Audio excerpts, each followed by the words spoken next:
प्रश्नावली 10.6 प्रश्न 1 है, सिद्ध कीजिए कि दो प्रतिच्छेदन करते हुए वृत्तों की केंद्रों की रेखा दोनों प्रतिच्छेदन बिंदुओं पर समान कोण अंतरित करती है।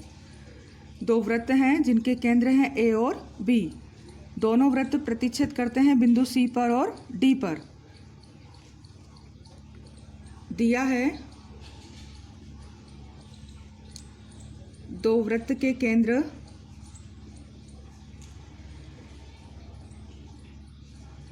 ए तथा बी हैं जो एक दूसरे को सी तथा डी बिंदु पर प्रतिच्छेद करते हैं।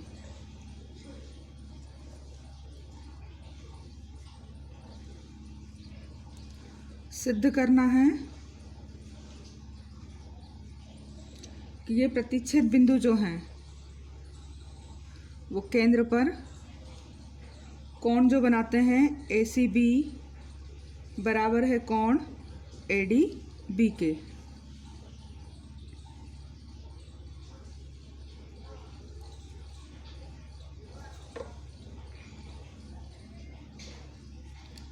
इसके लिए रचना की हमने ए सी ए डी बी डी तथा बी सी को मिलाया। उत्पत्ति त्रिभुज ए सी बी तथा त्रिभुज ए डी बी में ए सी बी और ए डी बी त्रिभुज की तुलना कर रहे हैं। अब हम ए सी बराबर है ए डी के। एक ही वृत्त की त्रिज्या है और एक ही वृत्त की त्रिज्या क्या होती है, बराबर होती है। बी सी होगा बी डी के बराबर। ये भी क्या है, एक ही वृत्त की त्रिज्या है। और सी डी दोनों में क्या है, उभयनिष्ठ भुजा है। उभयनिष्ठ भुजा, भुजा भुजा भुजा सर्वांग समता से, भुजा भुजा भुजा सर्वांग समता से त्रिभुज ए सी बी सर्वांग सम हो गया त्रिभुज ए डी बी के। और सर्वांग सम हो गया है तब हम क्या लिख सकते हैं, कोण ए सी बी बराबर होगा कोण ए डी बी के। सी पी सी टी से सर्वांग सम त्रिभुजों की संगत कोण बराबर होंगे, इसलिए सिद्ध हुआ। प्रश्न दूसरा है, एक वृत्त की 5 सेंटीमीटर तथा 11 सेंटीमीटर लंबी दो जीवाएं ए बी और सी डी समांतर हैं। ए बी और सी डी एक दूसरे के समांतर हैं और केंद्र की विपरीत दिशा में हैं। एक केंद्र के इस साइड है और एक केंद्र के इस साइड है, विपरीत दिशा में। यदि ए बी तथा सी डी के बीच की दूरी 6 सेंटीमीटर हो, ये पूरी दूरी है 6 सेंटीमीटर, तो वृत्त की त्रिज्या आपको निकालनी है। दिया है, माना कि ओ दिए गए वृत्त का केंद्र है, इसकी त्रिज्या 8 सेंटीमीटर है। ओ पी लंब खींचा हमने ए बी पर और ओ क्यू लंब खींचा सी डी पर। अब ओ पी लंब है ए बी पर और ओ क्यू लंब है सी डी पर और ए बी और सी डी समांतर है, इसलिए पी ओ क्यू ये एक सरल रेखा में होंगे। पूरा पी क्यू हमें दे रखा है 6 सेंटीमीटर, तो हम ओ पी को मानते हैं x, तो ये हो जाएगा O Q 6 minus x centimetre. अब ओ ए और सी ओ ये दोनों वृत्त की क्या हैं, त्रिज्याएं हैं, तो दोनों बराबर होंगी। अब हमें दे रखा है ए बी जो है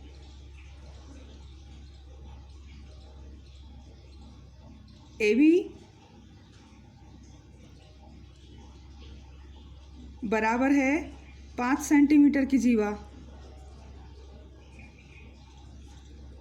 तब ए पी वो 5 का आधा होगा, 5/2 सेंटीमीटर। और जीवा सी डी वो दे रखी है 11 सेंटीमीटर। तो सी क्यू ये होगा 11/2 सेंटीमीटर। त्रिभुज ले रहे हैं हम ओ ए पी में। त्रिभुज ओ ए पी में ओ पी है x और ए पी है 2.5 5/2 और त्रिज्या हमको निकालनी है। तो ओ ए पी में कोण P बराबर है 90 डिग्री। तो हम लगा रहे हैं पाइथागोरस प्रमेय से। कर्ण का वर्ग AO का वर्ग बराबर लंब OP का वर्ग प्लस आधार AP का वर्ग। AO का वर्ग R का वर्ग, OP X का वर्ग और AP 5/2 का वर्ग। तो R वर्ग बराबर X वर्ग प्लस 25 5 का वर्ग और 2 का वर्ग 4। समीकरण 1। अब त्रिभुज लगा रहे हैं हम OQC में। त्रिभुज OQC में कोण Q है 90 डिग्री। तब पाइथागोरस प्रमेय से कर्ण CO का वर्ग बराबर लंब OQ का वर्ग प्लस आधार CQ का वर्ग। CO त्रिज्या है R का वर्ग, OQ 6 - x का वर्ग और CQ 11/2 का वर्ग। R वर्ग बराबर 6 - x का वर्ग। 6 - x को 2 बार लिखें हम, प्लस 11 का वर्ग, 11 × 11 121 और 2 का वर्ग 4। अब R वर्ग बराबर 6 छंग 36 - 6x - 6x और प्लस x वर्ग 121/4।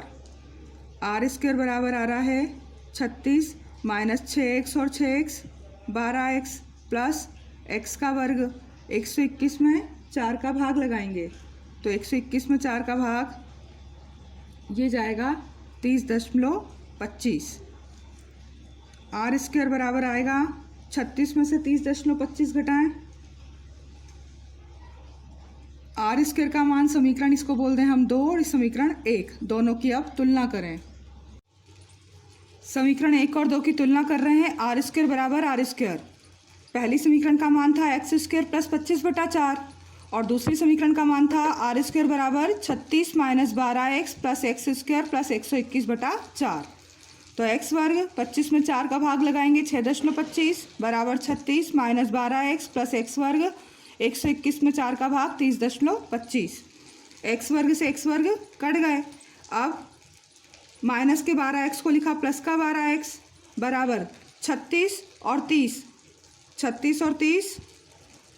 66.25 और प्लस 6.25 उधर जाएगा तो माइनस का। तो 12x बराबर 66.25 में से 6.25 गए तो बचा 60। x बराबर आएगा 60 के बटे में 12 12 पंजे 60। x का मान आ गया हमारा 5। अब ये x का मान हम रख रहे हैं समीकरण 1 में। समीकरण 1 थी r का वर्ग बराबर x वर्ग प्लस 25/4। तो r वर्ग बराबर x का वर्ग यानी 5 का वर्ग और 25/4 6.25। 25 में 4 का भाग देंगे तो R स्क्वायर बराबर 25 का स्क्वायर 5 का स्क्वायर 25 और प्लस 6.25। R वर्ग बराबर आ रहा है 25 और 6 31.25। तो R बराबर आएगा करनी में R का वर्ग हटाएंगे तो करनी लगेगी 31.25। अब करनी में 31.25 का मान आएगा लगभग 5.6 सेंटीमीटर लगभग में। ये होगी हमारे वृत्त की त्रिज्या। वृत्त की त्रिज्या 5.6 सेंटीमीटर लगभग होगी। प्रश्न 3 है, किसी वृत्त की 2 समांतर जीवाओं की लंबाइयाँ 6 सेंटीमीटर और 8 सेंटीमीटर हैं। छोटी वृत्त की जीवा जो है वो केंद्र से 4 सेंटीमीटर की दूरी पर हो तो दूसरी जीवा की केंद्र से दूरी OQ आपको निकालनी है। माना कि केंद्र O वाले वृत्त की AB और CD 2 समांतर जीवाएं हैं। AB छोटी जो जीवा है वो है 6 सेंटीमीटर और CD है 8 सेंटीमीटर। AO और OC दोनों ये क्या हैं, वृत्त की त्रिज्याएं हैं। अब छोटी जीवा की केंद्र से दूरी जो है OP 4 सेंटीमीटर है। मान लेते हैं O से Q तक की दूरी x सेंटीमीटर है। OP लंब खींचा AB पर, तो AB का आधा होगा, AB 6 है उसका आधा, AP होगा 3 सेंटीमीटर। और OQ लंब है CD पर, तो CQ जो होगा वो होगा CD का आधा 8/2 यानी 4 सेंटीमीटर। अब हम ले रहे हैं त्रिभुज OPA में। त्रिभुज OPA में कोण P 90 डिग्री है। तब हम लगाएंगे पाइथागोरस प्रमेय से। कर्ण AO का वर्ग बराबर लंब OP का वर्ग प्लस आधार AP का वर्ग। AO वृत्त की त्रिज्या है R का वर्ग। OP है हमारा पूरा 4 सेंटीमीटर, 4 का वर्ग, और AP था 3 का वर्ग। तो R का वर्ग बराबर 4 का वर्ग 16 और 3 का वर्ग 9। 16 और 9 25। R का वर्ग 5 के वर्ग के बराबर होगा। वर्ग से वर्ग कटा तो त्रिज्या R बराबर आ गई 5 सेंटीमीटर। अब दूसरा त्रिभुज है, दूसरा त्रिभुज ले रहे हैं हम OQC में। त्रिभुज OQC में पाइथागोरस प्रमेय से कोण Q 90 डिग्री है, तो OC का वर्ग बराबर OQ का वर्ग प्लस CQ का वर्ग। OC वृत्त की त्रिज्या है R वर्ग बराबर OQ है हमने माना x का वर्ग, और CQ ये आया 4 का वर्ग।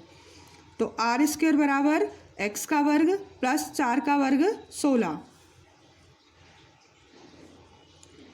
समीकरण 2 नाम दें इसको, और यहाँ R बराबर 5² आया है, तो समीकरण 2 में R का मान रख दें। आप समीकरण 2 में या 1 में R का मान रखने पर R का वर्ग अब क्या लिख सकते हैं हम, 5 का वर्ग बराबर x वर्ग प्लस 16। 5 का वर्ग 25 बराबर x का वर्ग प्लस 16। 25 में से 16 जाएंगे, बचेगा x का वर्ग। 9 बराबर x का वर्ग, x 9 होता है 3 का वर्ग, और x का वर्ग, वर्ग से वर्ग कटा तो x बराबर आ गया हमारा 3 सेंटीमीटर। ये x क्या थी, OQ दूसरी जीवा से केंद्र की दूरी। तो CD जीवा से केंद्र की दूरी 3 सेंटीमीटर है। प्रश्न 4 है, मान लीजिए कोण ABC का शीर्ष वृत्त के बाहर स्थित है। ABC का जो शीर्ष है कोण B वो वृत्त के बाहर स्थित है, और कोण की भुजाएं वृत्त से बराबर जीवाएं AD और CE काटती हैं। कोण की जो भुजाएं हैं AB और BC वो बराबर जीवाओं AD और AC को CE को काटती हैं। सिद्ध कीजिए कि कोण ABC जीवाओं AC तथा D द्वारा केंद्र पर अंतरित कोणों का अंतर का आधा होगा। कोण ABC का शीर्ष B वृत्त के बाहर स्थित है, और कोण की भुजाएं वृत्त से अंदर जीवाएं AD और CE को काटती हैं। सिद्ध करना है कि कोण ABC बराबर होगा किसका आधा, कोण AOC माइनस DOE का आधा होगा। रचना की हमने CD को मिलाया।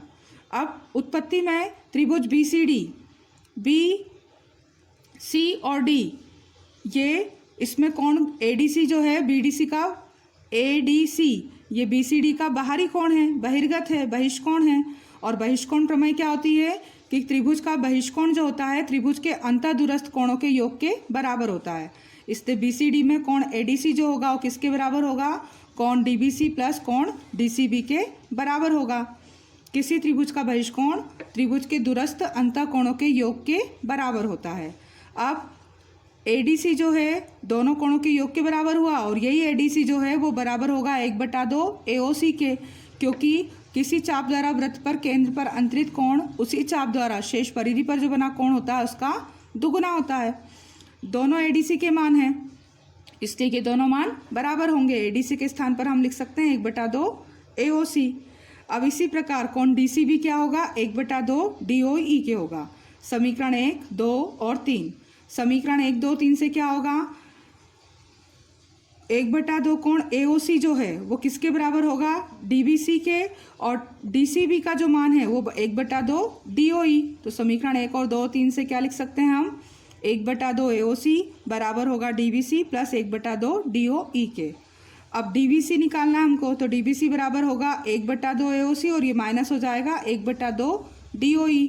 तो कोण DBC बराबर होगा 1/2 कॉमन निकाला AOC माइनस DOE। यही हमें सिद्ध करना था।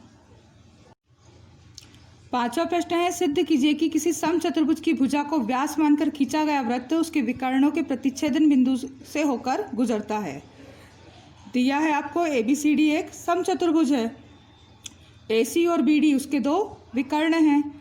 आपको सिद्ध करना है कि AB को व्यास मानकर एक वृत्त खींचा गया तो वो AC और BD के जो विकर्ण के प्रतिच्छेदन बिंदु E से होकर गुजरेगा, ऐसा आपको बताना है। तो हम जानते हैं कि समचतुर्भुज के विकर्ण परस्पर समकोण पर प्रतिच्छेद करते हैं, इसलिए कोण AEB ये 90 डिग्री का होगा और AB को व्यास मानकर जो खींचा गया वृत्त है वो E से होकर जाएगा। प्रश्न 7 है, AC और BD एक वृत्त की जीवाएं हैं जो परस्पर समद्विभाजित करती हैं। सिद्ध कीजिए कि AC और BD व्यास हैं और ABCD एक आयत है। दिया है आपको एक वृत्त की दो जीवाएं हैं AC और BD परस्पर O पर प्रतिच्छेद करती हैं।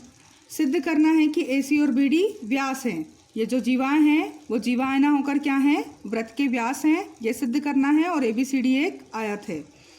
तो पहले हम लेते हैं त्रिभुज OAB और OCD में क्या क्या बराबर है। इसमें OA बराबर होगा OC के, क्योंकि ऐसा दिया है। परस्पर समद्विभाजित करती हैं AB और BD, तो दोनों OA और OC बराबर होंगे। OB और OD भी बराबर होंगे, ये भी आपको दिया है। जीवाएं O बिंदु पर समद्विभाजित होती हैं, इसलिए दोनों इससे बराबर होंगे। कोण AOB बराबर होगा कोण COD के, क्योंकि ये शीर्षाभिमुख कोण है। दो भुजाएं और एक कोण, भुजा कोण भुजा। सर्वांग समता से त्रिभुज OAB सर्वांगसम होगा त्रिभुज OCD के। अब सर्वांगसम त्रिभुज है तो हम क्या लिख सकते हैं, इसमें AB बराबर लिख सकते हैं CD के। सर्वांगसम त्रिभुज की संगत भुजाएं संगत अवयव बराबर होते हैं। अब AB CD के बराबर है तो AB का जो चाप है, AB का चाप, ये AB चाप वो इस चाप के बराबर होगा, चाप CD के बराबर होगा। बराबर चापों की संगत जीवाएं हैं, बराबर चापों की संगत जीवाएं बराबर हैं तो चाप भी क्या होंगे, उनके संगत बराबर होंगे। अब दोनों में हम इन दोनों चापों में बराबर जोड़ रहे हैं BC चाप। दोनों पक्षों में BC चाप जोड़ने पर AB चाप प्लस BC और CD बराबर था AB के, उसमें भी जोड़ दिया हमने BC। तो AB प्लस BC पूरा कौन सा चाप हो गया, ये चाप हो गया है ABC। ये चाप और BC चाप तो पूरा हो गया है ABC चाप। और ऐसे यहाँ CD और उसमें जोड़ रहे हैं हम BC, तो ये पूरा हो रहा है DC BCD चाप, BCD चाप के बराबर होगी। अब ABC और BCD ये क्या हैं, चाप अगर बराबर हैं तो ये जीवाएं भी क्या होंगी, इनकी बराबर होंगी। ABC यानी कि AC जीवा उसकी और BCD में BD बराबर होंगी, वही बराबर चापों की संगत जीवाएं।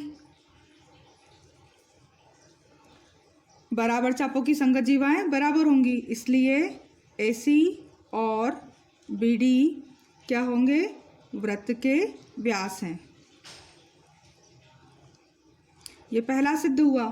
अब क्योंकि केवल व्यास ही परस्पर समद्विभाजित होते हैं, अब दूसरा आपको सिद्ध करना है कि AB बराबर है CD के। ABCD एक आयत है तो AB किसके बराबर हो गया है, CD के। ए बी और सी डी क्यों बराबर हैं? क्योंकि वृत्त की जीवाएं हैं परस्पर, ऊपर सिद्ध करा हमने। ए बी बराबर सी डी हमने सर्वांग समवृत्त की जीवाओं में बता दिया है, पूर्व में सिद्ध।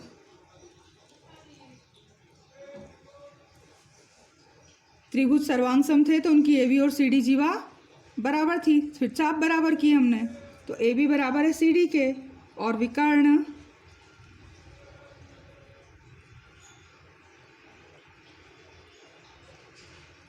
ए सी और बी डी समान है, ये भी हो गया है कि ए सी बराबर है बी डी के, तथा परस्पर समद्विभाजित भी होते हैं, ये दिया है हमको।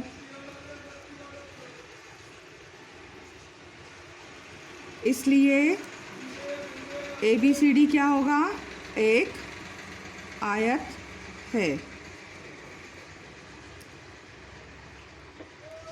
विकर्ण उसके बराबर होंगे और परस्पर समद्विभाजित कर रहे हैं, तो कौन सा गुण हो रहा है? ये आयत का, इसलिए ए बी सी डी एक आयत है।